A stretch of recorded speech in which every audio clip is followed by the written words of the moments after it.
टूनी गर्भवती थी और बहुत जल्दी अंडे देने वाली थी।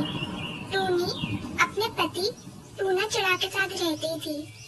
टूना चिड़ा इस समय जंगल की दूसरी ओर खाने की खोज में गया था। वहीं काफी तेज बारिश शुरू हो जाती है। हे भगवान, टूना जी तो अभी तक नहीं आए और ये तेज बारिश शुरू हो गई। अब मैं बेचारे क्या करेंगे? मुझे तो इस मौसम में डर लग रहा है। टूना जी आप जल्दी आ जाएं। बेचारी टूनी घर पे अकेले है। मुझे जल्दी जल्दी घर जाना चाहिए, वरना वह बेचारी इस बारिश के मौसम में डर जाएगी।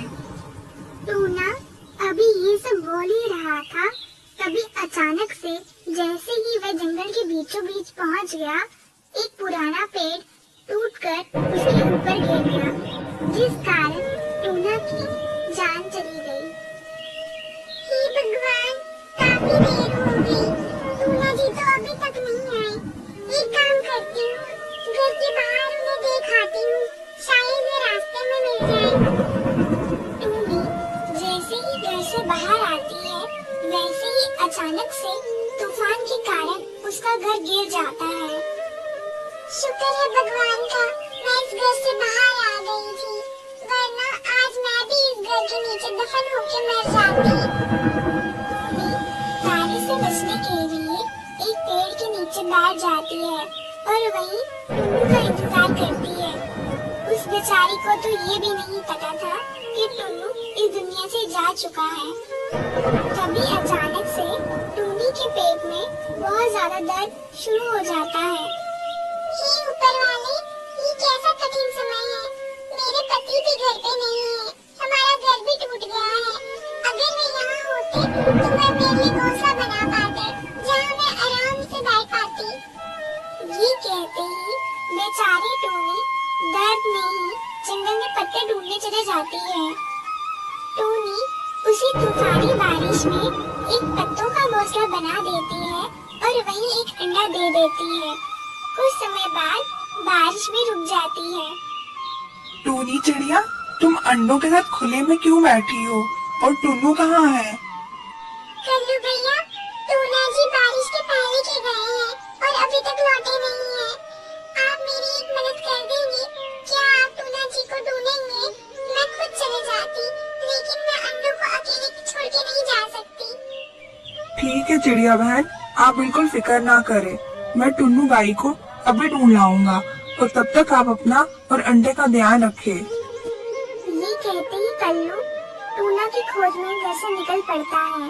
वह जैसे ही जंगल की थोड़ी आगे पहुंचता है, उसके पांव तले जमीन खिसक जाती है। वह देखता है कि टूना वही पेड़ के नीचे दबकर मर गया है। हे भगवान, ये क्या हो गया?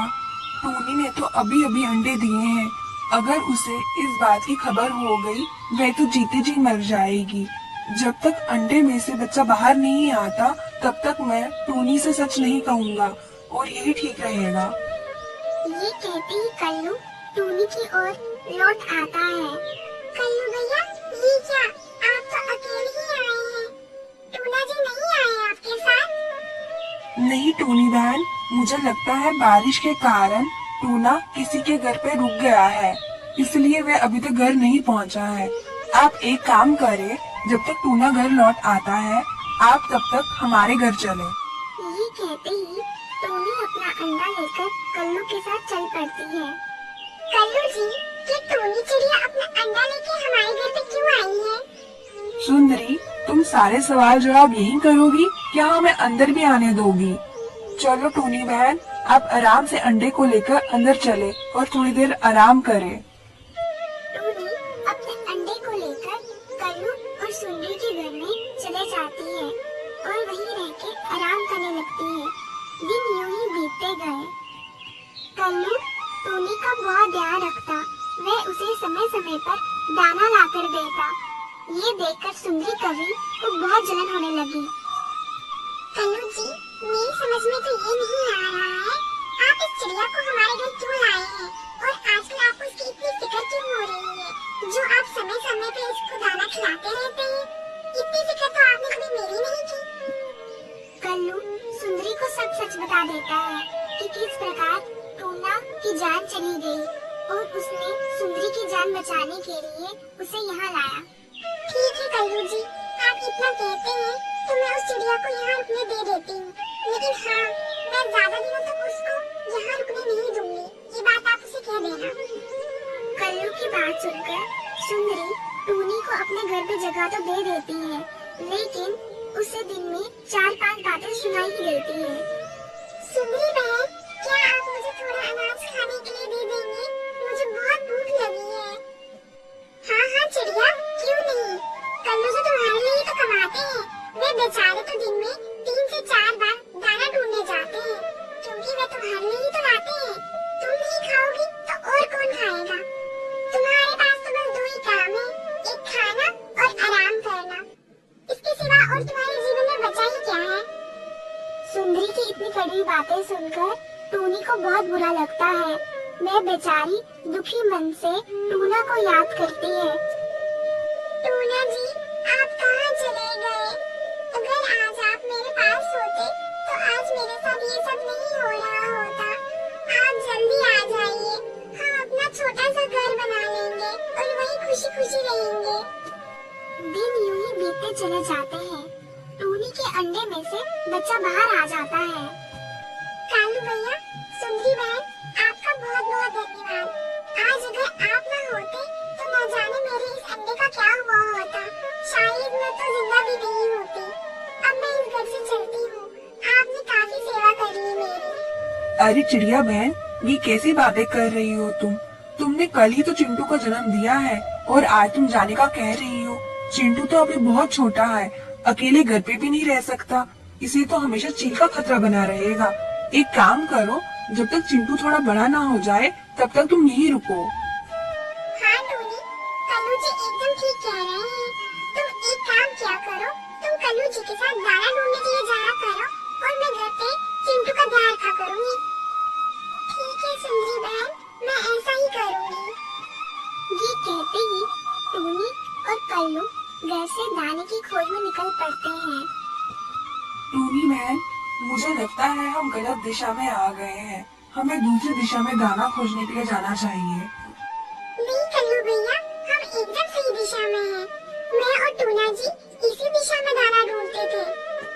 कल्लू के लाख मना करने पे भी टूनी नहीं मानती और वह उसी दिशा में आगे बढ़ती है। कल्लू के पसीने छूट रहे होते हैं, लेकिन वह कुछ भी नहीं कर पाता और आखिरकार वही हुआ जिसका उसे डर था। हे भगवान, ये तो मेरे टूना जी हैं। देखिए ना कल्लू भैया, इन्हें क्या हो गया है? ये कुछ बोल क्यों नहीं रहे? टूनी बहन, मुझे माफ कर दीजिए, मैंने आपसे उस दिन झूठ कहा कि टूना मिल नहीं रहा। मैं तो उसी दिन गुजर गया था। मैंने उस समय आपसे इसलिए झूठ कहा क्योंकि आपके पास एक अंडा था, आप अपनी सुध-बुध खो चुकी थी। मैंने सोचा कि ये बात मैं आपसे फिर कभी कहूँगा, लेकिन आज आपको इस तरह से अचानक ये बात पता चली, मैं बहुत शर्मिंदा हूँ। कल्लू टूनी को किसी तरह से समझा बुझाकर घर लाता है, लेकिन घर आते ही कल्लू को चक्कर आ जाते हैं।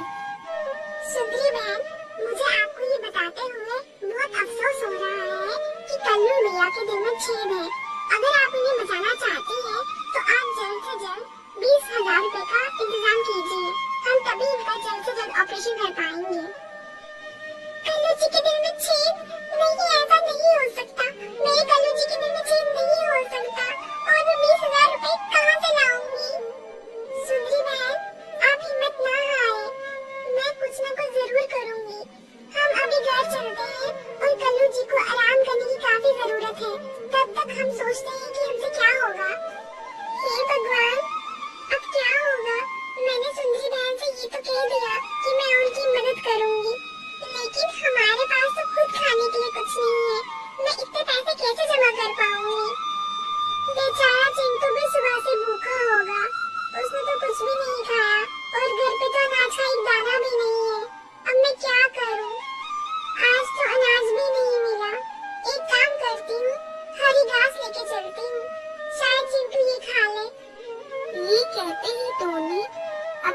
पर हरी घास लेकर निकलती है। चिड़िया, आज तुम इतनी हरी घास घर क्यों लाई हो? वो सुंदरी बहन, पूरे जंगल में अनाज का एक दाना भी नहीं मिला, तो मैंने सोचा आज हम सब मिलकर हरी घास के फुलके खा लेंगे। तुम्हारा और मेरा तो ठीक है, लेकिन चिंटू और कल्लू जी हरी घास के फुलके कैसे खाएंगे? मुझे नहीं लगता उन्हें पसंद आएंगे। ये कहते ही टूनी गर्मा गर्म हरी घास के फुलके बनाती है और सबको खिलाती है। सबको हरी घास की रोटियां बहुत पसंद आती हैं। टूनी, तुम एक काम क्यों नहीं करती? तुम जंगल में अपना हरी घास की रोटी का ढाबा क्यों नहीं खोलती? शायद इसी से हम पैसा कमा पाए। हाँ सुंदरी बहन, ये तो आपने एकदम सही कहा। ये बात पहले मेरे दिमाग में क्यों नहीं आई? अगले दिन से ही टोनी ने जंगल के बीचों बीच अपना एक छोटा सा ढाबा शुरू किया, जहाँ उसने घास की रोटियां बनाकर बेची। जंगल के सभी पक्षियों को उसकी ये रोटियां इतनी पसंद आ गई कि कुछ ही दिनों में उसने पैसों का इंतजाम कर लिया और उसका घर खूब अच्छे से चलने लगा। देखते ही देखते टोनी ने अपना एक नया घर भी बना दिया। टोनी बहन, आपका बहुत बहुत धन्यवाद। आज आपके कारण मेरे कल्लू जी का ऑपरेशन हो पाया है। आप ना होती तो न जाने आज हमारा क्या होता। ये कैसे बातें कर रही हैं आप सुंदरी बहन? जब मैं मुसीबत में थी तब आपने और कल्लू भैया ने मेरा इतना साथ दिया है, तभी आज मैं यहाँ पे हूँ, वरना मैं तो कब की मर चुकी होती। आप धन्यवाद करके मुझे शर्मिंदा ना करें। तो देखा आपने दोस्तों, किसी ने सच्ची कहा है, कर भला तो हो भला। अगर कहानी अच्छी लगी हो तो वीडियो को लाइक, शेयर और चैनल को सब्सक्राइब करना ना भूलें।